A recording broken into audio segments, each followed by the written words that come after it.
I've met Stephen Greer several times, and he certainly has his ideas and theories about all this. His ideas and theories do not match my ideas and theories. I think it's safe to say. I mean, my response to any of that would be, well, fine, but how do we know?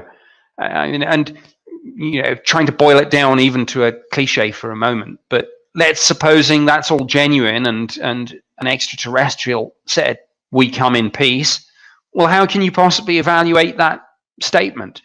I mean, how can we evaluate the statements of various nations around the world when they say, we have no hostile intentions towards this particular country, and then 2 weeks later they come over the border?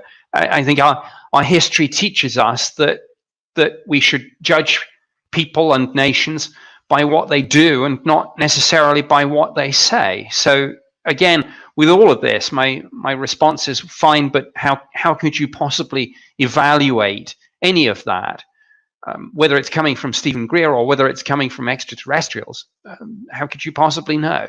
And how could you evaluate whether it was legitimate or not? As I say, I rather judge all this, the phenomenon, on the data that we have, and frankly, the data is patchy and inconclusive. I don't think we really have enough data to really put together a coherent picture of what's going on with any of this. And I think those of us who've looked at this from within government aren't afraid to say from time to time, we don't know.